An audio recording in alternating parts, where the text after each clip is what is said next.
Buenas tardes. Buenas tardes. Buenas tardes. Buenas tardes. Os quiero presentar a Paloma Fernández, que es técnica de rehabilitación de la Dirección de Zona de ONCE en Alicante.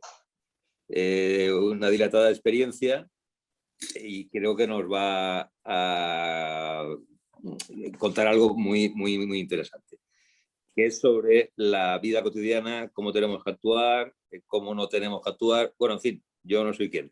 Paloma, cuando quieras. Muchas gracias. Muchas gracias, Joaquín. Bueno, pues la verdad es que me he embarcado en este proyecto, no sé muy bien, no sabía bien cómo enfocarlo y de hecho no sé si la forma os va a parecer lo más interesante posible porque tampoco sé muy bien el colectivo exactamente al que iba a hablar. Ya sé que sois asociados, pero tampoco sabía muy bien qué grado de conocimiento podéis tener de ONCE. Yo efectivamente trabajo en la Dirección de Zona de Alicante y trabajo solo con adultos. Eso también es una peculiaridad porque aquí en Alicante, al tener centro de recursos, hay una compañera que trabaja con niños. Entonces, lo que os voy a contar va más enfocado a lo que es el aspecto de rehabilitación, que como ya sabéis, la rehabilitación lo que trata es de volver a habilitar determinadas tareas, funciones que la persona haya ido dejando de hacer o vaya teniendo más dificultad debido a la falta de visión. En el caso de los niños el trabajo es un poco diferente, ¿vale? Por eso yo lo voy a enfocar un poco desde mi experiencia. Entonces, vamos a hablar de lo que es la rehabilitación en personas adultas. Lo que sí voy a intentar en la medida de lo posible, que no sé si lo voy a conseguir, es enfocarlo hacia esta problemática, la problemática de personas con glaucoma. Que sí que es verdad que, aunque hablamos siempre en general de personas con deficiencia visual o ceguera, bueno, pues dentro de que cada uno es cada uno, pero dentro de cada problemática pues hay siempre una especie de forma común de lo que es el proceso de enfrentarte a la deficiencia visual o la ceguera. Entonces, en este sentido voy a intentar, no sé si lo voy a conseguir, más relacionado con este aspecto. Entonces, por eso iba a empezar diciéndoos que cuando la parte que me toca, como es de vida diaria, lo voy a enfocar hacia ahí. Cuando una persona viene a la ONCE y a lo que es la rehabilitación, es decir, solicita concretamente el servicio de rehabilitación, normalmente cuando tiene restrovisión, que suele ser el caso en general de todas las personas con glaucoma, cuando acuden a la ONCE, al principio, la primera vez, todos tienen resto de visión. Puede ocurrir que haya alguno que no, pero en general todos tienen resto de visión. Entonces, lo primero que se hace es la intervención en cuanto a lo que es la valoración de ese resto de visión. Me imagino que si ya más o menos estáis en contacto con ONCE, bueno, pues ya sabéis que para eso no es exclusivo, pero sí que en general hay que estar afiliado a la ONCE, que es con 0,1 de agudeza o un campo visual inferior a 10 grados. Entonces, lo primero es ese aspecto de la valoración del resto de visión. ¿Por qué es importante? Pues es importante porque en general cuando venís en estos casos, lo que vienes es saber cómo haces para poder ver más y mejor. Entonces, intentar enfocar la rehabilitación desde otra perspectiva es difícil. Es difícil porque la persona lo que quiere es que le digan cómo seguir viendo y cómo ver mejor lo que ve.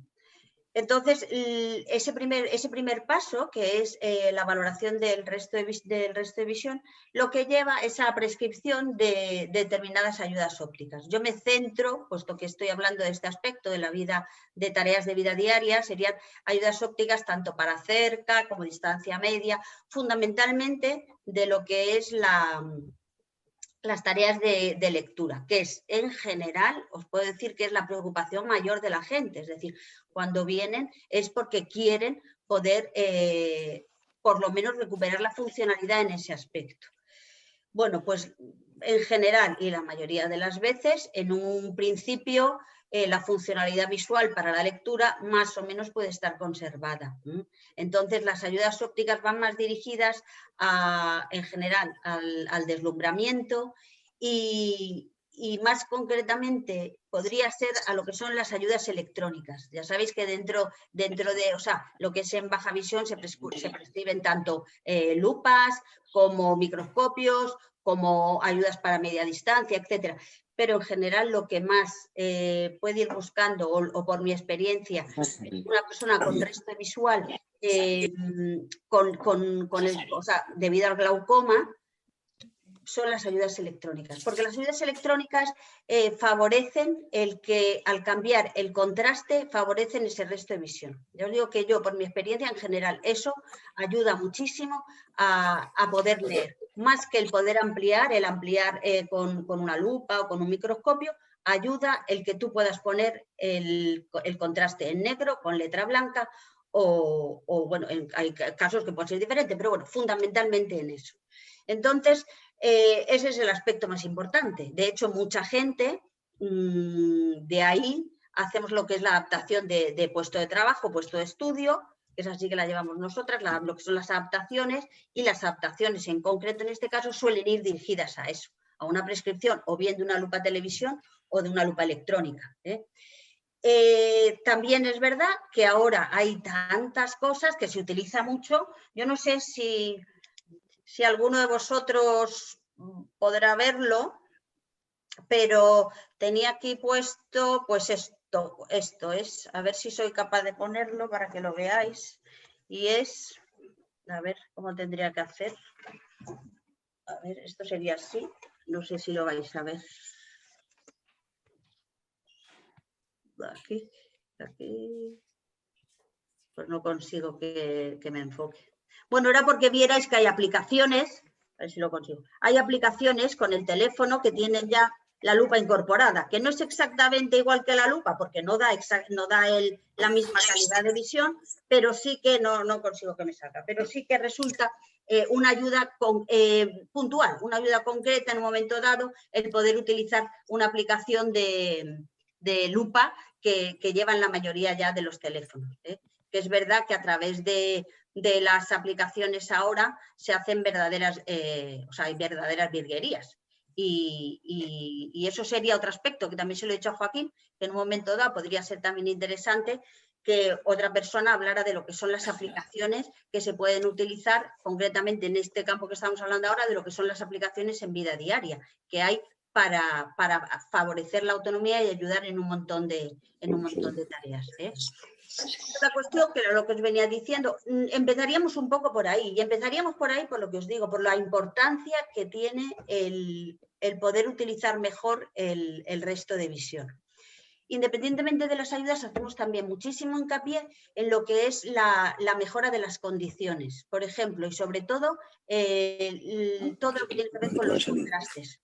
Muchas veces, ya cuando llegáis estas cosas las domináis, pero hay gente que, bueno, pues a la que realmente le viene muy bien aprender lo que puede favorecer el colocar, por ejemplo, nosotros tenemos mantelitos de estos como de plástico antideslizantes, pues poner un mantelito de esos sobre la mesa de la cocina y encima colocar el plato blanco, o hacer lo mismo para hacer cualquier otro tipo de tarea buscando el cambio de fondos. Entonces el contraste ayuda muchísimo a poder distinguir y a poder ver mejor, y lo mismo que el contraste, la iluminación también es importante. Y eso pues son los aspectos en lo que a lo mejor podemos ayudar más, porque bueno, pues efectivamente favorecen y mejoran lo que es el resto de visión. Y luego, una vez que más o menos, hay veces que la gente llega, le cuentas esto y poco más, y dice, yo realmente me manejo bien, no necesito nada, y con esto y un bizcocho más o menos, pero luego hay gente que efectivamente puede llegar a tener alguna dificultad mayor, y entonces surge muchas veces lo de en casa, pues que tiras cosas, que tiras los vasos, que tienes problemas para encontrar a veces alguna cosa que has perdido, y entonces ahí entramos ya en otro aspecto, que es el aspecto que también a mí me parece muy importante, es la utilización del resto de visión, pero apoyado en otros sentidos. Esto es un paso importante que hay que aprender a dar, porque al principio pues uno se empeña en mirar y en buscar con la vista, pero también hay que aprender a utilizar el tacto. Entonces, este es un siguiente paso que intentamos trabajar para facilitar esa autonomía en lo que son las tareas cotidianas. Y entonces sería la utilización del tacto. Empezamos utilizando a veces ejercicios a lo mejor para manejar mejor la vista, pues ejercicios de exploración visual o de seguimiento, y al mismo tiempo lo trabajamos con también ese mismo tipo de ejercicios, pero esos con el tacto, para ir acostumbrando a una persona que no tiene costumbre nada más que de utilizar la vista, de irla, bueno, pues, a ver, estas cosas son muy complicadas, estas cosas es un proceso largo, tú cuentas las cosas y eso a uno le queda y a lo mejor le sirve para algo, y a otro pues simplemente le queda ahí y en un momento dado de su trayectoria pues piensa que eso le puede servir y entonces o se vuelve a poner en contacto con nosotros o tú directamente le enseñas un poco más el proceso, ¿eh? Pero que lo que quería deciros es cómo vamos intentando pues pasar de unas cosas a otras, ¿vale? Entonces, de lo que es el aprovechamiento del resto de visión, hay gente que se queda ahí y hay gente que te demanda o al menos te deja ahí un poco porque ya os digo, esto lo sabéis vosotros mejor que yo, es decir, el reconocer exactamente cuáles son tus necesidades y cuáles son tus dificultades es un proceso también muy largo y eso no sale así de repente, sino que bueno, pues se van elaborando y uno le va intentando poner remedio en función de cómo te van, de las cosas que te surgen, ¿no? Entonces, trabajamos lo que es esto del tacto, tanto tacto directo como tacto indirecto, ¿eh? Para intentar, yo muchas veces digo, hay determinadas cosas que se ven mejor con los dedos que con los ojos. Pues ese proceso es el que hay que ir aprendiendo a enfocar, a utilizar, bueno, pues lo que es lo que supone el proceso de cambio y de aceptación y de, bueno, pues colocarte un poco en cómo enfrentarte mejor a tu situación. Relacionado con esto, ¿vale? Hablaríamos de lo que son, que esto lo trabajamos también mucho en rehabilitación, lo que son técnicas de búsqueda, formas de buscar y sobre todo muchas veces lo que es, eso lo sabéis todos, lo que es la importancia del orden, lo que es la importancia de saber cómo y dónde tengo las cosas para irlas encontrando más fácilmente que si las tengo que buscar, ¿eh? Es decir, una cosa es efectivamente eso, hablar de técnicas de búsqueda para buscar cosas que sé dónde las tengo que encontrar, pero otra cosa diferente es ponerte a buscar algo que no sabes dónde está. Entonces, ahí insistimos siempre mucho en lo que supone el orden. El orden que es algo que hay que interiorizar, o sea, no basta con pensar que sí hay que ser ordenado, sino que hay que interiorizarlo. Y ahí está a veces también la importancia de la familia. Lucrecia, la verdad es que muchas veces uno tiene que asumir el orden, pero el otro tiene que también intentar asumir el orden que yo necesito, sin llegar a ser excesivamente exigente, porque a veces queremos que los demás hagan más de lo que nosotros somos capaces de hacer. Pero bueno, sí que es verdad que cuando uno convive con más personas, pues tiene que intentar, en la medida de lo posible, que todos sean capaces de ponerse en la situación de, lo mismo que uno tiene que ponerse en la situación del otro. Bueno, pues para mejorar lo que es la convivencia y lo que es el facilitar la vida con lo que es un problema de visión, que es una vida más complicada, pues está un poco el conseguir ponerse en el lugar del otro, el saber cuáles son las necesidades y también al revés, ¿eh? Entonces, ahí entraríamos ya en lo que es el tema de lo que es el orden en general para todo lo que tiene que ver en la casa, ¿vale? Y ahí ya empezamos con determinadas actividades. Para mí siempre es fundamental, yo siempre pregunto, ¿qué control tienes tú sobre tu ropa? ¿Cómo reconoces la ropa y cómo la tienes ordenada? Porque es algo verdaderamente complejo. También depende, todo eso va a depender mucho de cómo tengas la casa, de cómo sea de grande, de cómo puedas ordenar o no puedas. Pero ahí es fundamental el que cada uno busque y elija la manera de tener sus cosas ordenadas. Y una vez que las tiene ordenadas, ser capaces de identificarlas, que todo eso también intentamos buscar siempre pues pequeñas estrategias. El otro día me llamaba un chico que no me funciona bien, porque sabéis que hay una aplicación para detectar los colores. Funciona con Android y con iOS, pero no le reconoce bien determinados colores, y eso es verdad. Es decir, a veces dependiendo de la iluminación y dependiendo de la luz, pues a lo mejor es gris pero es azul, y dependiendo de lo que te quieras poner, a lo mejor no es lo mismo que sea gris que azul. Y entonces pues estuvimos viendo, pues hay etiquetas en braille, este chico concretamente conoce el braille, pero le resultaba demasiado engorroso, y dijo, pues a lo mejor me puedo hacer yo algún otro tipo de etiqueta, y aunque sea lo pongo en la percha. En fin, buscamos y vemos estrategias en función de las necesidades y de las circunstancias de cada persona. Esto no hay nada claro. El otro día se lo decía precisamente a Joaquín, que yo concretamente aprendo mucho de lo que, mira, pues yo he hecho esto. Pues al siguiente que venga, pues le podré decir, mira, pues esta puede ser una alternativa que a lo mejor a ti te va a venir muy bien. Y así, pues nos vamos aprendiendo y nos enriquecemos los unos con los otros.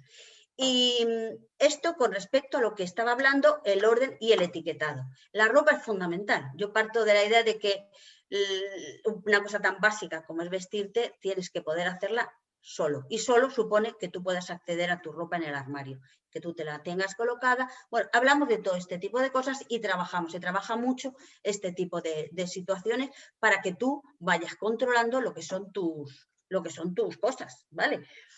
Eso muy relacionado con lo que os venía diciendo, ¿no? Con respecto al orden.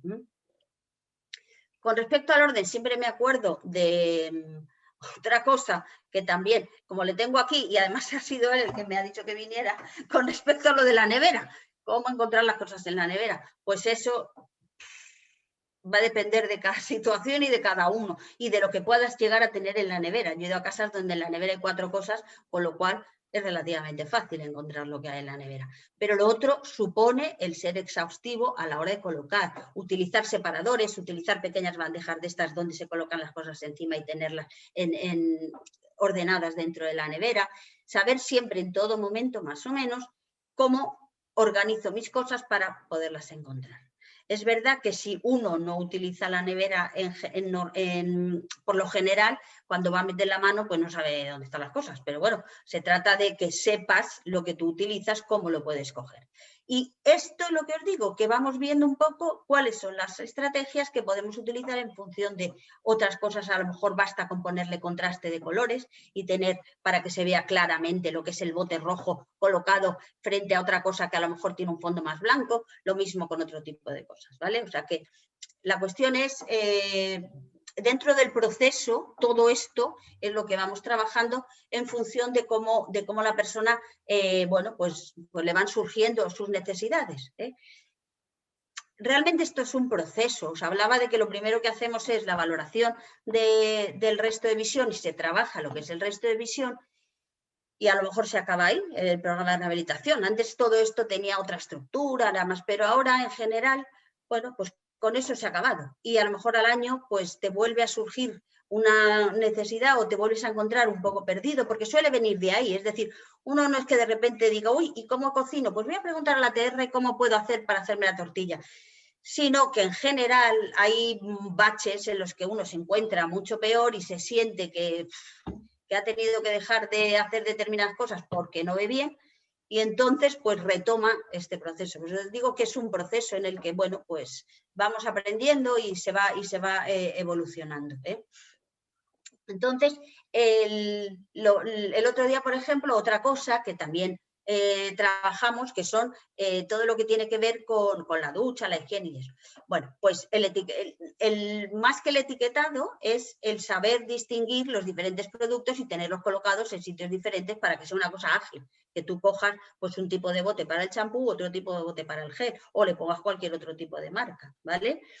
Pero surgió, pues fíjate, no puedo ponerme la pasta en el cepillo. Digo, pues mira, pues esto lo puedes hacer de esta manera, puedes cogerlo por la parte de las cerdas y colocar la pasta, efectivamente lo puedes poner en el dedo. En fin, que van surgiendo determinadas situaciones a las que intentamos dar algún tipo de respuesta, que no siempre es la respuesta, en fin, la más eficaz o eficiente, sino que todo eso bueno, pues uno va aprendiendo también a tener sus propias respuestas con las sugerencias que podemos hacer desde lo que es la rehabilitación.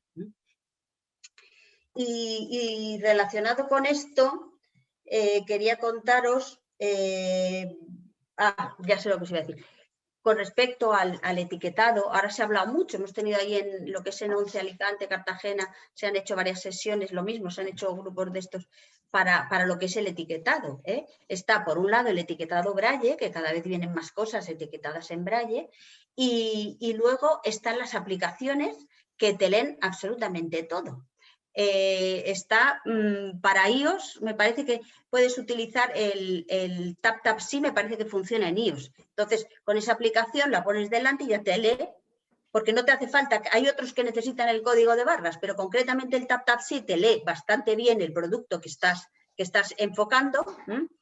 Google tiene, que el otro día lo descubrí porque no lo conocía para otras cosas, que es el Google Lens, que también es impresionante, lo colocas y te lee rápidamente el producto que tienes delante.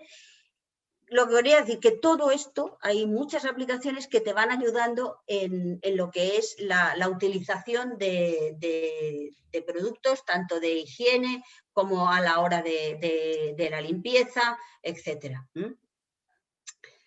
Independientemente, después de qué más quería contaros con respecto a todo esto, ya hemos hablado del orden. Hay un aspecto que también intentamos insistir en función del proceso, en función de las dificultades y el resto de visión de la persona, que es la seguridad. La seguridad es fundamental a la hora de realizar determinadas tareas. Ahí hay que insistir mucho en cómo lo haces.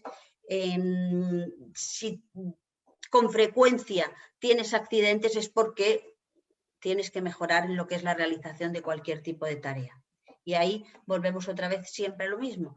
Tal vez te centras más en intentar ver y no utilizas tanto el tacto, y entonces por eso puedes tener más accidentes si te centraras más en buscar las cosas con el tacto, por ejemplo. Eso con respecto a lo que es la seguridad. Otro aspecto relacionado también con la vida cotidiana, que trabajamos también mucho en un momento dado, que últimamente a veces pasa que la gente no, y un buen día descubres que tiene dificultades para utilizar el cuchillo y el tenedor para partir y para comer adecuadamente. Pasan porque a lo mejor en casa, pues bueno, pues comes un poco de cualquier manera, me ayudan, no sé qué, pero cuando tienes que salir fuera te resulta un problema.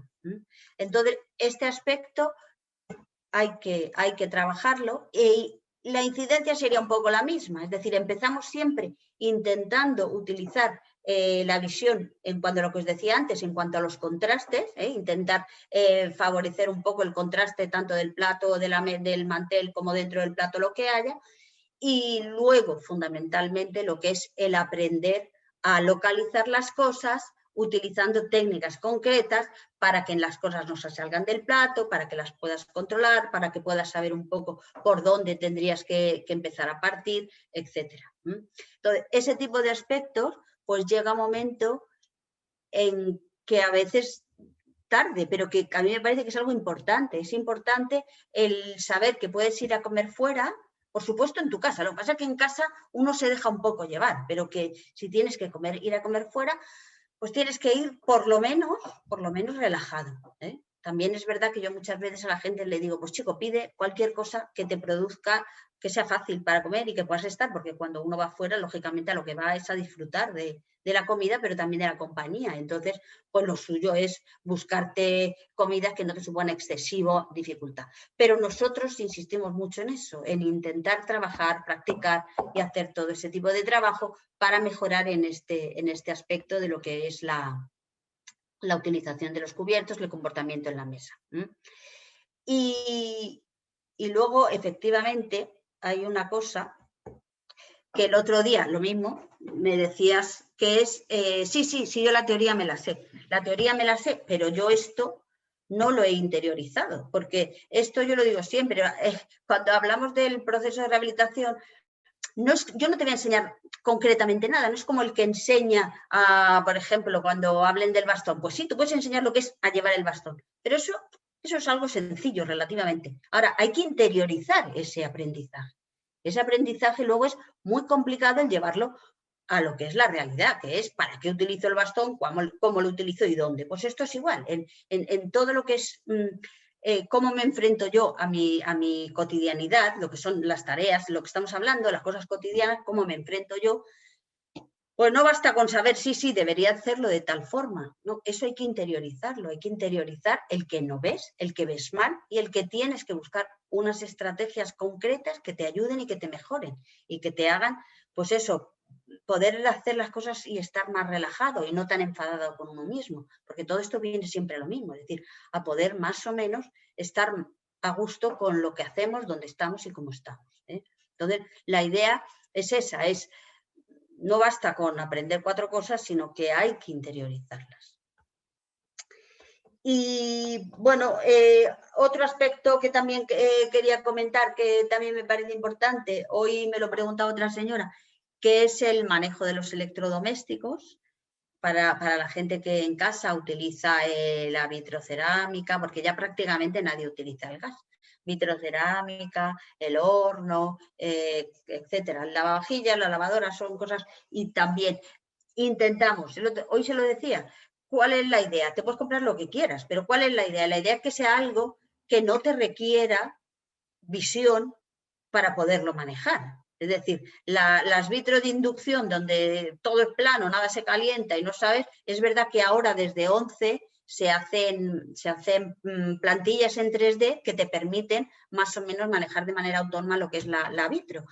Pero si tú tienes que cambiar era por eso, si tú te vas a comprar una vitro, cómprate una vitro que vayas a poder utilizar. Cada vez es muy difícil encontrarlas de botones, pero las hay. Todo lo que tenga rueda es de fácil manejo. Todo lo que sea ver un número, que efectivamente sí, lo veo la luz hasta que dejo de verla. Entonces es más fácil que haya otro tipo de formas. Entonces es cuestión de buscar, pero ahí, que ya os digo, se pueden adaptar con marcas táctiles. Ahora, vaya, ahora se me ha vuelto a olvidar. ¿Cómo se llama? Alexa, la puedes pedir programar y que te encienda, que te ponga la lavadora y que te ponga el vitro y todo eso. En fin, que ahora hay muchas alternativas, pero el que la quiere usar de manera más directa, pues tiene que intentar adaptar todo ese tipo de cosas para poderlas utilizar más al tacto que con la vista. Ojalá la puedas utilizar siempre, esto siempre lo digo, pero bueno, nunca está de más saber que todo ese tipo de cosas, todo ese tipo de materiales también se puede buscar para ser utilizado al tacto, ¿vale? Al tacto, con el oído, por ruidos que hagan o por sonidos, ¿de acuerdo? Y bueno, pues poco más. Luego lo que son ya las tareas más concretas, tareas de casa, las tareas de casa, pues vuelven a ser un poco más sobre lo mismo. Es decir, todo lo que tiene que ver con la limpieza, pues todo lo que hemos visto previamente de técnicas de búsqueda, cómo pasar las bayetas, cómo limpiar, cómo colocar, todo eso viene a ser un poco más de lo mismo. A la hora de barrer es lo mismo. Es decir, cuando la gente dice, no barro porque no veo, pues bueno, pues puedes no ver, pero en general cuando barremos, lo único que haces es pasar el escobón y la basura se va juntando y entonces la ves. Pero mientras no se junta, tú simplemente pasas el escobón. Hay que insistir en que si tú pasas el escobón de manera ordenada y lo pasas absolutamente por todo el espacio, sabiendo y teniendo la estructura espacial de por dónde y de cómo vas a pasar el escobón, la fregona, la aspiradora o lo que sea, la tarea la realizarás correctamente. Todo esto pues forma parte, os digo, de un mismo proceso que viene a ser esto de el orden, las técnicas de búsqueda, la técnica de exploración, el cómo utilizar cualquier tipo de el escobón, la baita, lo que sea, de manera ordenada y haciendo se aprende un poco la técnica para hacerlo correctamente.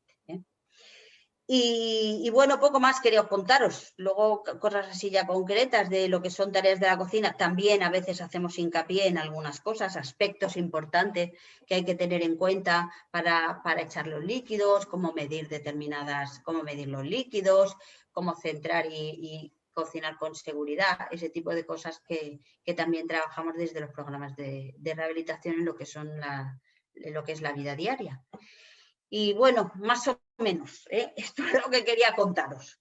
No sé si he cumplido las expectativas, no sé el tiempo pero bueno, más o menos esto es. Entonces, si tenéis alguna pregunta o queréis que comentemos algún aspecto concreto, pues aquí estoy.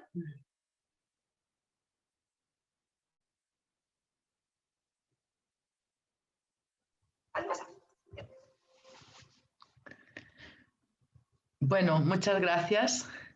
Estupendo, muy bien las charlas y creo que has tocado un montón de aspectos, los más generales a los más concretos y bueno, genial.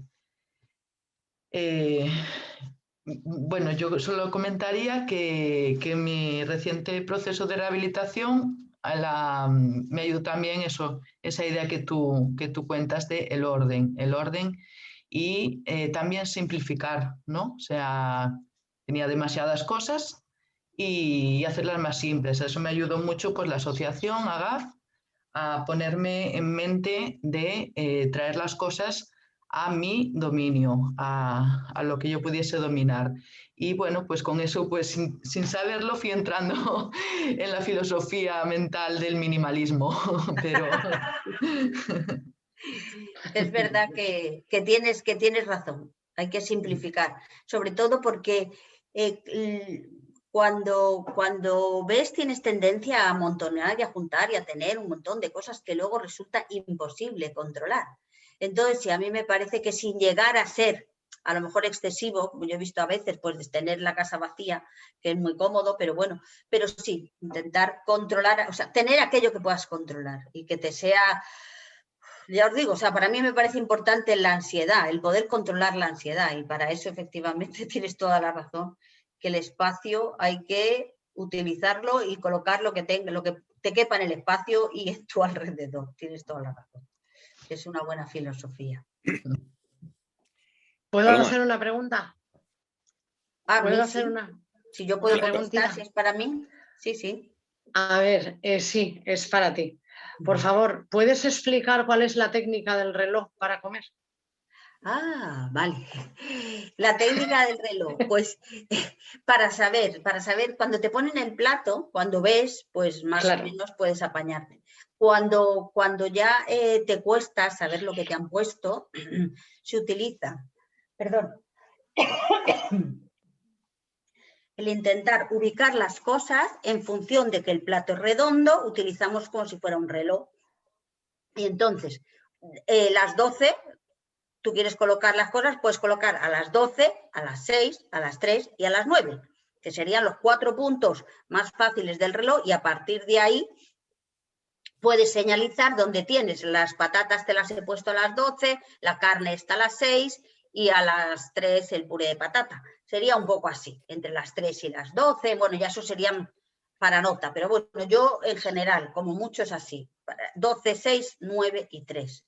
Y de esa manera puedes dar esa información de una manera rápida y ágil a la persona. Sí.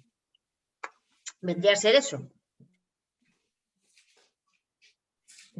Y otra, ¿qué es el tacto indirecto? Sí. Y del tacto indirecto. El tacto indirecto es todo lo que tocas a través de. En la mesa, por ejemplo, con los cubiertos.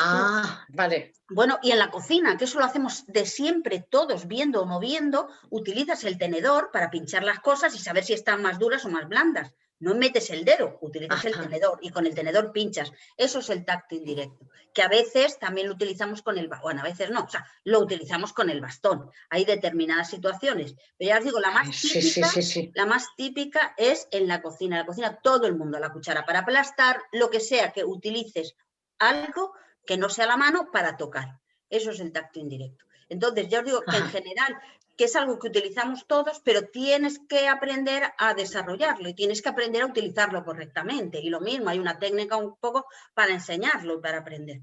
Pero es tan sencillo como eso, con coger un tenedor y pinchar una patata. La patata está dura, la patata está más dura, menos dura, más blanda, y de esa manera aprendes a ir identificando a través de un instrumento, que es esa la idea.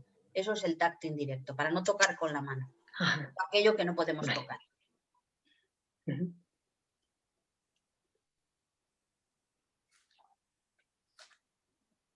Paloma, Dime. ¿cómo puedo medir los líquidos? Los líquidos, Qué difícil. ¿sabéis que hay un avisador de nivel de líquidos que se vende en 11? Que en principio tengo que ver, porque ahora tengo una chica y no tengo muy claro que sirva para el suavizante. A mí me parece que sí, que todo líquido que tenga agua, para el aceite no sirve, o sea, concretamente con el aceite no sirve, pero es un aparatito que tú pones dentro del vaso o en otro recipiente, porque puede servir para llenar un recipiente grande. En el momento en el que el líquido entra en contacto con unos alambres, empieza a sonar y entonces ya sabes que has terminado de llenar. Eso es el avisador para llenar el líquido. Que a veces, ahora lo que pasa es que estas cosas la verdad es que se utilizan menos, pero nosotros siempre hemos insistido en conocerlas porque a lo mejor no te sirven para llenar un vaso, pero te sirven para llenar cualquier otro tipo de cosas que puedas tener necesidad. Pero solo es para líquidos que tengan agua. O sea, el aceite, eso sustituye al dedo. Efectivamente. Claro, que el dedo es una buena técnica para en tu casa pues poner el dedo. La cosa es aprender y tener recursos para todas las situaciones, eso es. Pero cuando te sirve el dedo, pues te sirve el dedo. El vaso en concreto se llena, también trabajamos un poco eso, que es el sentido cinestésico, el sentido corporal. El vaso lo llenas porque tú sientes que el vaso se ha llenado. Cuando tú pones atención en el vaso, te pones a echar el agua, el vino, lo que sea, y tú aprendes, y además os aprende muy rápido, que el vaso está lleno sin ver, ¿vale? Eso es a través del sentido corporal y eso también, bueno, pues se trabaja y se desarrolla, ¿vale?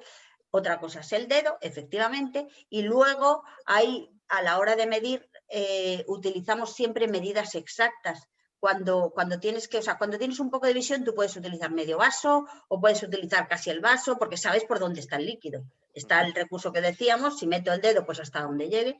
Pero luego insistimos mucho en medidas enteras. Por ejemplo, el aceite, si tienes que medirlo, que hay gente que cocina y aún sin ver cocina, ojo, y lo hace perfecto, pero bueno, si tienes que medirlo, lo que hacemos es al contrario, o sea, no utilizamos la botella para echar en la cuchara, evidentemente, porque se te va todo el aceite fuera, sino que el aceite en un recipiente va sacando cucharadas del recipiente. Salen las cucharadas enteras, ¿de acuerdo? Y de esa manera mides, sabes exactamente lo que estás midiendo y no derramas nada. Si, por ejemplo, es para echar el aceite en la sartén, tú colocarías pues, un recipiente con aceite dentro, un cacharro o lo que sea, todo lo que sea un bol, y entonces vas sacando las cucharas. Pueden ser cucharas de comida normal, pero también puede ser que también se utilizan, hay cucharitas de medidor, que ahora hay mucho tipo de esas cosas, sobre todo en Amazon y en cosas de esas. O las de jarabe de los niños, que son que esas tienen mucha base y tienen forma, con lo cual el aceite o lo que sea no se cae. Pues también se puede utilizar con eso. Pero se mide de esa otra manera, cuando tú quieres medir de manera más exacta con cucharadas. Tú no puedes echar las cucharadas. Lo mismo, para ponerte el aceite en la tostada, pues hay formas, que esa podría ser una, es decir, coger aceite y ponerlo en la cuchara, con el spray, utilizar unas aceiteras que sale poco y con la mano vas notando. Pero todo eso efectivamente requiere un proceso, y en función de lo que tú quieras hay que aprender a echarse el aceite en la tostada, no es algo sencillo. Eso hay que trabajarlo. Sí. Paloma, y un tema importante, ¿cómo manejar la moneda, el dinero? De lo del dinero no se ha hablado, ¿ves? Pues el dinero se reconoce al tacto. También ahora hay un mogollón de aplicaciones que te leen los billetes, Las monedas menos, pero me imagino que también que las leerán. Pero las monedas es muy fácil de reconocerlas al tacto. Es algo que se me ha olvidado contar porque me da la sensación de que todo el mundo lo sabe, pero el canto, hay que medir el canto. Quiere decir que no es tocar la moneda por la parte plana, sino por el canto. Y todos los cantos de la moneda son diferentes. Unas tienen... Claro, te pregunto rayas, esto porque esto sí lo sabemos los que hemos tenido la suerte de tener un TR o una TR que nos enseñe, pero dentro de la asociación entiendo que hay gente que no ha tenido esa suerte o esa posibilidad. O sea, no lo preguntaba personalmente, ¿no? O sea, no, ya sé que no, pero por eso... Tú me has enseñado eso, evidentemente. Sí, a veces, pero sí que para quien no lo sepa, ya os digo que lo que hay es que tienes que tocar lo que es el canto y cada moneda, la moneda de 2 euros es totalmente estriada, tiene un estriado fino, la de 50 céntimos es un estriado gordo, el euro alterna liso y estrías, y cada moneda, los céntimos son todos lisos, el de 2 tiene como en medio una especie de canalón que hace como si fueran 2 monedas pegadas y se hubiera quedado una ranurita en medio. Cada moneda tiene un canto muy determinado, que si aprendes a tocarlo es muy rápido. Es lo mismo. Esto es lo que os decía al principio, es decir, hay que asumir y hay que entender que el tacto a veces nos da mucha información. Entonces es bueno aprender a manejar el tacto. Y esta es una ocasión, ¿ves? Esta parte debía haberla contado, pero se me ha ido.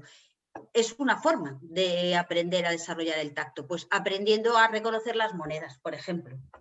Los billetes se reconocen midiéndolos, pero las monedas sí que se reconocen a través del tocar con la yema del dedo o con la uña lo que es el canto de la moneda.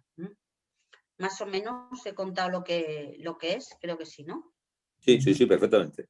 Sí. Perdón, en la tienda de la ONCE se venden cosas para personas que no son afiliadas también, ¿verdad? Sí, la tienda de la ONCE tiene, lo que pasa es que es verdad que tiene 2 precios. Si tú lo compras para un afiliado, efectivamente, si tú lo compras para un afiliado, tiene un precio, pero se vende igual. Lo que es el material lo que es material de baja visión, no, pero lo que es el material de la tienda, las ayudas, las lupas electrónicas también, todo eso se vende tanto para, creo que todo eso, sí, para afiliados como no afiliados. Tienen precio diferente. Sí. Pero eso. Y eso está, el catálogo, entras en la página de la ONCE, pones catálogo de CTI y te aparece el catálogo y te dicen el material que hay, te lo explican y todo eso. Sí. Es que lo digo para la gente que tiene baja visión, que no entra en la ONCE, pero que a lo mejor tiene algunas dificultades. Porque, por ejemplo, las lupas electrónicas y las lupas televisión, yo sé que se venden en ópticas o en centros de baja visión que están un poco especializados en eso, ¿no? Pero claro, a ellos acude la gente que no tiene acceso a la ONCE. Pero claro, si en la tienda de la ONCE y en el CTI, el Centro de Tecnología e Innovación de la ONCE, te venden cosas para alguien que no es afiliado, eso es muy importante. Creo que las lupas también, ¿eh? Ahí me las lupas también. Poco, pero creo que las lupas televisión, no lo sé. Las lupas televisión no lo sé. Que las lupas pero las electrónicas es lo que digo, que no sé, o sea, las lupas, si se venden las electrónicas, igual están en el catálogo, las demás se venderán igual, porque esos son, o sea, así como lo otro es material de baja visión, ese no se vende en la tienda, pero estas lupas sí que son material de tienda. Entonces, digo yo que igual habrá precio afiliado, precio no afiliado, ¿eh? De hecho, me parece a mí que seguramente. Sí, que una vez me lo ha preguntado alguien, lo de poder comprar la lupa. Es que eso es muy importante para la gente que tiene una dificultad visual, pero no está como para entrar en la ONCE, claro. Ese es el gran problema de la gente que está entre un 30% de visión y un 10%, claro, y están, que ven muy mal, pero no pueden entrar en la ONCE. No tan mal como para... No tan mal como nosotros, ¿no? O sea, es que, claro, y sin embargo... Yo en esto también insisto mucho, que es verdad que cuando uno, por ejemplo, con un 0,3 de agudeza, tiene una visión mala. Pero, chico, menos mal que no tienes tan mala visión, porque la verdad es mejor tener un 0,3 que tener un 0,1, la verdad. Entonces, pues te voy a decir una cosa. Hay ¿no? gente que dice que lo pasa mucho peor cuando tienen del 3 al 1, o sea, cuando no están en la cuando 11, están ahí en tierra de... Porque están en tierra de nadie y nadie les ayuda. Sin embargo, cuando tú estás en la 11 porque ya tienes un 0,1, porque ya ves muy poquito, pues realmente tienes todas las ayudas del mundo. No sé qué pensáis de esto, pero hay gente que lo plantea. No sé. Yo no estoy de acuerdo, yo prefiero un 0,3. ¿No? Del final. Ya, yo también, porque ya lo he tenido y sí. A ver, yo creo que defenderte te defiendes mejor, las cosas como son. Es verdad que, a ver, hay un factor importante y es que cuando uno pierde la vista, siempre dice, no veo, esto es algo que surge y sale mucho, no veo. y no veo, y puedes decir no veo con 0,3 y tú dices, bueno, eso de que no ves. O sea, sí, pero claro. la percepción Ya quisiéramos personal, nosotros, pero la ¿no? percepción personal pasa a lo mejor por ahí, efectivamente, por esa sensación, pues eso, tan dolorosa como que veías la unidad y de repente no, es que es más que un 0,3, que puede ser un poco esa cosa, ¿eh? Y no tienes, efectivamente, no tienes, o sea, te tienes que adaptar tú solo, porque es verdad que la ONCE en general, a través de los servicios sociales, apoya muchísimo, o sea, se trabaja mucho lo que es todo ese proceso. Puede ser. Sí, sí. No lo sé, ¿cómo lo veis? No, a mí es que hay gente que me lo ha dicho, vamos, no porque a mí me haya pasado, yo desde luego prefería ver cuando veía un 30%, yo estaba mejor que ahora que no veo nada, pero claro, o sea, realmente, incluso claro. Cuando veía un 10% o un 5%, realmente es que es mucho mejor. Pero hay muchas personas que tienen muchas dificultades, sobre todo las personas que han visto siempre bien. De eso de repente tienen una pérdida grande y es que lo notan una barbaridad y lo pasan fatal y sufren una barbaridad. Entonces yo por eso, como lo veo aquí en la asociación, por eso os lo digo, ¿no? Es que no sé, tienes toda la no sé razón. si alguien... De ahí lo importante de las asociaciones, efectivamente, porque donde puedas encontrar el apoyo que no vas a encontrar en ningún otro sitio y donde, bueno, pues puedas comprender que el proceso, pues eso, forma parte de un proceso, que hay otros que lo han pasado, que te pueden ayudar. Todo eso es importante. Y eso eso lo dan las asociaciones, claro que sí, porque aquí hay de todo tipo de visiones. Claro, de todo tipo, sí, esa es la cosa. También, además de agudeza y campo, hay bastantes, por ejemplo, un tipo de glaucoma que el glaucoma congénito, tenemos también los escotomas y eso, por ejemplo, no se mide con agudeza o con campo. Y luego también, bueno, en mi caso personal también tengo ambliopía, eso tampoco se mide con agudeza y con campo. Y hay algunas cosillas que creo que es lo que le llaman aberraciones visuales, que son esas cosillas que disminuyen la calidad de visión y que no son fácilmente cuantificables. Entonces eso también, a lo mejor hay, no sé, un 10% de visión bastante precario, o sea que funcionalmente puede ser bastante menor y bueno, y un 10%, pues no sé, que sea 10% puro, no sé, o un 30%, ¿sabes? La medición puede ser correlativa totalmente a nivel funcional o puede ser variable por cuestión de las cosillas que no entran en los aparatos de medir, que observan los especialistas, las especialistas también. Por ejemplo, las técnicas de rehabilitación, pues lo conocéis, lo tenéis muy en cuenta también porque influyen en la funcionalidad, pero bueno, a la hora pues de poner baremos, pues a veces es un poco complicado jugar con eso. Sí, en eso tienes toda la razón, porque además es verdad que la visión, los médicos te miden lo que es una, o sea, lo que es una medida, te dan una medida y está ahí, pero luego la funcionalidad de la visión es una cosa muy personal, efectivamente. Y luego ahí entra lo que tú dices, o sea, dentro de lo que es la calidad de la visión. Entonces, pues es una cuestión muy complicada de valorar. De hecho, cuando nosotros, por ejemplo, intentamos poner en situación a la familia con respecto al tipo de visión que pueda tener una persona con, en este caso, con glaucoma, pues pones unas gafas que llamamos las gafas de simulación que simula lo que puede llegar a ver, pero de ahí a que sea lo que vea, no lo puedes tener muy claro, porque a veces ni vosotros mismos, a mí me pasa muchas veces que dices, es que una vez veo esto, es que unas veces no lo veo, es que otras veces veo, es que la visión fluctúa mucho, es verdad. Entonces es un proceso complicado el saber exactamente lo que puedes llegar a ver, lo que no. Y claro, quedarte fuera de todo eso y sobre todo fuera un poco del consejo y del apoyo de profesionales, pues sí que te deja ahí un poco descolgado, sí que es verdad. Entonces, Paloma, ¿tú aconsejarías que en las actividades del día a día la gente con baja visión o bueno, ciegos evidentemente, ¿no? Pero con baja visión actuara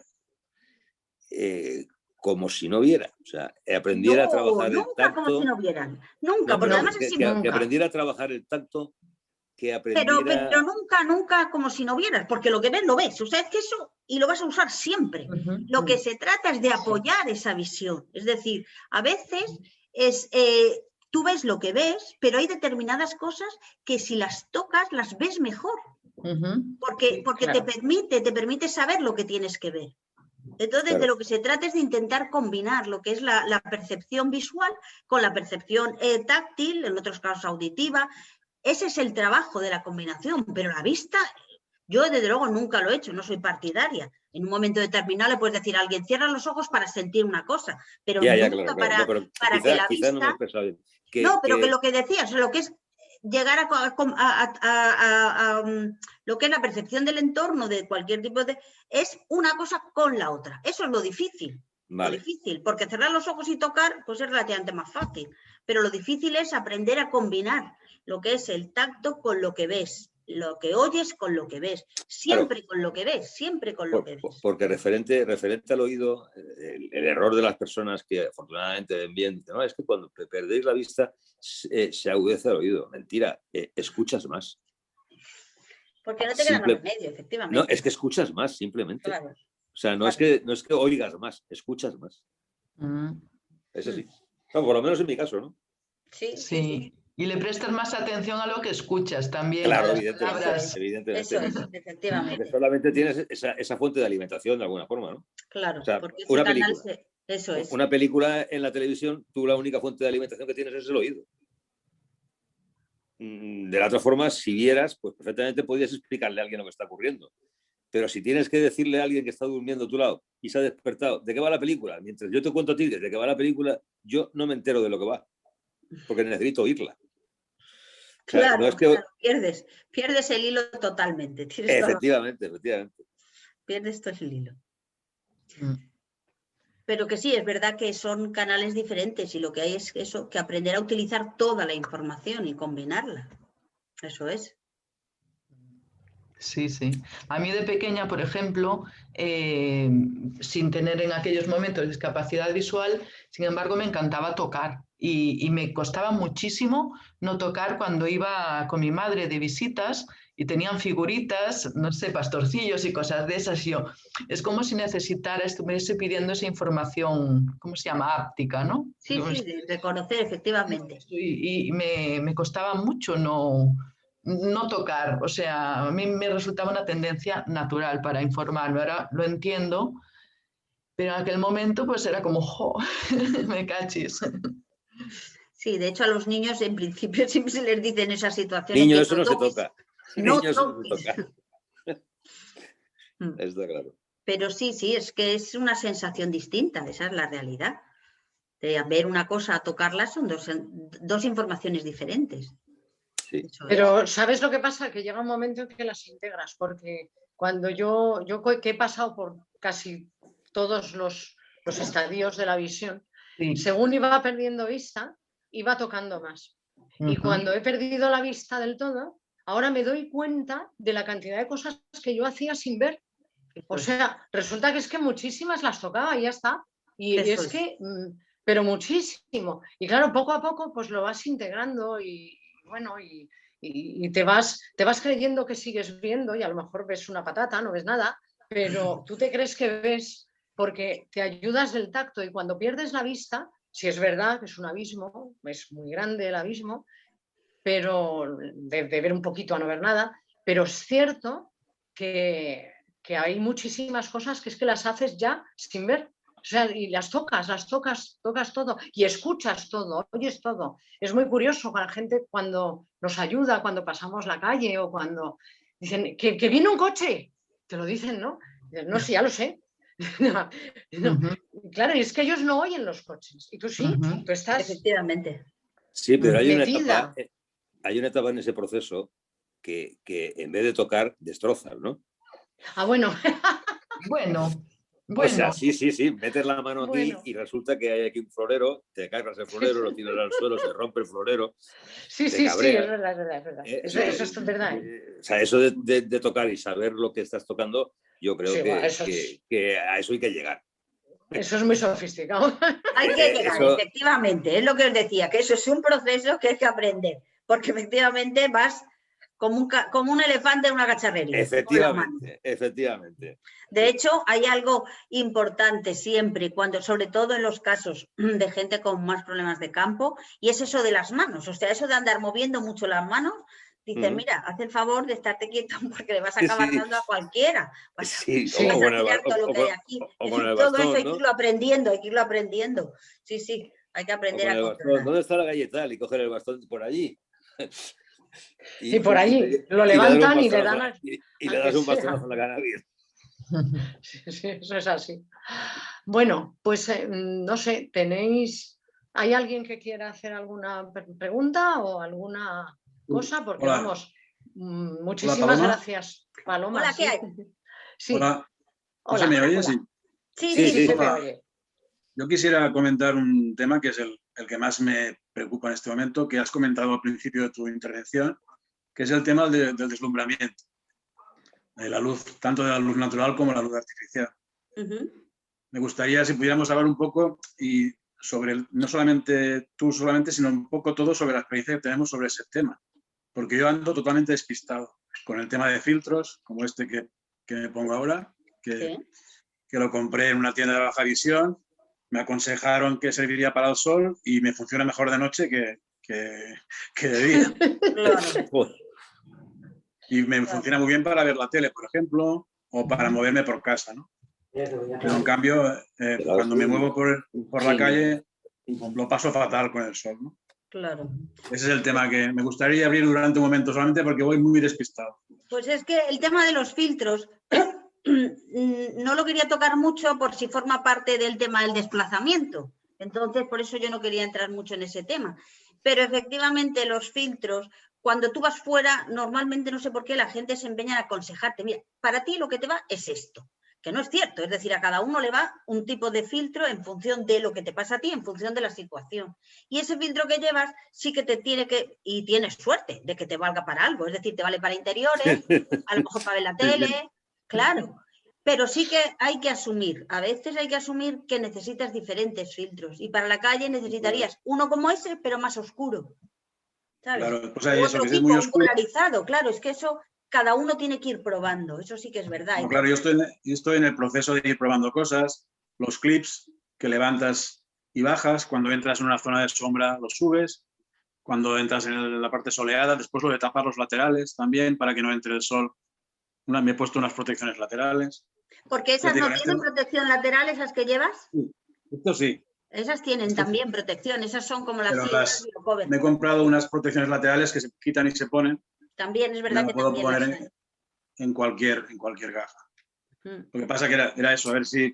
No, porque, pues por ejemplo, me parece interesante que lo comentéis, sí, porque cada uno tiene una experiencia de los filtros, eso sí que es... Claro, porque pues está el tema del color del filtro, ¿no? Por ejemplo, para el sol, yo no sé exactamente cuál es el que va mejor. Si el ámbar, el verde, el azul... El que va mejor, en general, te dirán en teoría, si tú vas al óptico, oftalmólogo, a ti te va este. Por nuestra experiencia, a ti te va el que te vaya. Y hay gente a la que para el sol le va uno como el tuyo, pero luego, ya te digo yo, si a ti ese te parece claro, yo utilizaría un filtro de mayor poder de absorción o polarizado o un filtro más oscuro, pero a lo mejor puede ser dentro de esos mismos tonos, porque sabes que dentro de los filtros hay o filtros que simplemente lo que hacen es que disminuyen la cantidad de luz que entra, los filtros convencionales, luego están los que cortan el tipo de luz, que entonces absorben más un color, por eso tienen esos colores, pero de esos filtros también los hay muy oscuros, hay filtros muy oscuros de ese tipo, que te pueden servir para exteriores. Y luego están los polarizados. Desgraciadamente eso es probar, no te queda otra. No, lo que pasa es que me pasa eso, que te aconsejan cosas que después no te funcionan porque es lo que dices tú, cada caso es distinto. Cada ojo... Claro, lo suyo es pedir, que yo creo que dependiendo de dónde vayas, lo suyo es pedir que te los dejen un poco para probar. Claro, un día hablando con Javier Albacete, que es el delegado de AGAF aquí en Barcelona, él me comentaba que le habían funcionado muy bien los filtros estos con imán de la lente flow. Claro, a mí me sorprendió, ¿no? Pero sí, es verdad, a lo mejor una cosa más simple funciona mejor que una lente muy costosa y muy rara. Claro, muy claro, o sea que eso, pero que incluso estos de imán, yo por ejemplo sí que tengo unos de imán, pero lo que era el suplemento, yo digo, pues yo con este suplemento no veo nada, yo veo bien, pero yo con... Y entonces pues me cambié la lente del suplemento, me puse unos polarizados y voy fantástica. Es decir, que dentro de eso tú puedes decir, mira, a mí me viene mejor que la lente sea un poco más oscura. Pues tú... Pero todo es probar, o sea, es que no hay... Si queréis podéis comentar un poco eso, que me parece muy interesante, pero que cada uno tiene una experiencia, ¿eh? Evidentemente no es una ciencia exacta esto, ¿no? Yo tengo unos que son ámbar de base, creo que son 550, no me acuerdo cuál es la cantidad del, ¿cómo se llama? Del corte, sí, 550 sí. ¿Podrá ser? Sí, son color ámbar, son antes el color que hay antes del rojo, que es el que tiene más filtro. Son un poco más fuertes, un poco más fuertes. Son polarizados. O sea, y son los que son, digamos, los de... Yo tengo unos que son sin polarizar, que son ámbar solo, anaranjado, y otros que son estos, que son los polarizados. Yo les llamo a estos los de primavera-verano y a los otros los de otoño-invierno, ¿sabes? Porque van con esa... Claro, evidentemente cuando el cambio de estación marca mucho también. No, la verdad es que estoy usando solo estos porque me ha aumentado muchísimo la fotofobia en los últimos años y ahora mismo vivo en la penumbra prácticamente. Pero bueno, en principio cuando usaba más el resto visual y me iba bien esa mutación. Ese corte y ese cambio, sí. Muy bien. Sí, es verdad, ¿eh? Y también depende del sitio, ¿eh? No es lo mismo vivir en el norte que vivir en el sur. Con respecto claro, yo me tendría que ir a vivir a Alemania o más arriba. Eso pensaba yo. Eso pensaba yo cuando veía que me quería marchar fuera porque yo lo que quería era librarme de este sol espantoso y ahora que casi no veo más que luz, ahora lo que quiero es sol. Es tremendo. Pero no te aconsejo que pierdas la vista para poder ver solo luces y ver solo el sol. No te lo aconsejo, no es bueno. No es bueno. Muy bien. Pues muchas gracias a todos. Muy bien. Por vuestras experiencias sobre las gafas de sol o filtros. Sí, son una grandísima ayuda, la verdad, son una pasada porque es alucinante como un filtro, una pigmentación, es como 5 gafas de sol juntas, o sea, hace muchísimo. Pasa que ahora en este momento cuando salgo al monte voy con una bolsa con 4 o 5 gafas distintas y los filtros. Pues sí. Mis hijos ya me llaman el señor de las gafas. El señor de las gafas. Y acuérdate lo del monte que has dicho, también de las viseras, que la visera hace mucho. Sí, una visera es fundamental. Sí. Te quita mucho el deslumbramiento, también la visera. Y ahora estoy pensando más en un sombrero porque, claro, si no tienes que ir girando la visera todo el rato. No necesariamente. No, Ignacio, no. Tú te pones una gorra con una visera que sea un poquito larga, y es una diferencia estrepitosa, tremenda. Yo me he pasado años con gorra. Me he pasado años con gorra, pero es que la tenía que llevar para todo. Ahora, eso sí, era una maravilla. Era una maravilla porque el deslumbramiento es espeluznante, vamos, es que te deja ciego completamente. Sí, es verdad. Yo cuando salgo de casa es lo primero que me pongo. La gorra, sí, es importante. Y el barbero no lo toco ya, porque ¿para qué? ¿Te pones la gorra? Claro, te pones la gorra. La peluquería lo va a notar. Ay, Dios mío. Pues bueno, muy bien. Pues muchas gracias, Paloma. Paloma, ha sido de verdad amenísimo y nos has ayudado un montón a entender un montón de cosas. No sé, muchísimas gracias. Gracias a vosotros. A mí también me ha gustado estar aquí. Gracias a vosotros. Me alegro muchísimo. Gracias, Paloma. Es que somos muy simpáticos. Sí, ha sido una experiencia interesante, es verdad. Ha sido muy agradable. Muy bien. Muy bien, pues venga. Muchísimas gracias. Me alegro mucho de haber y gracias a todos. Dónde estoy, ¿vale? Muy bien. Venga, gracias, hasta luego. Estupendo. Hasta luego.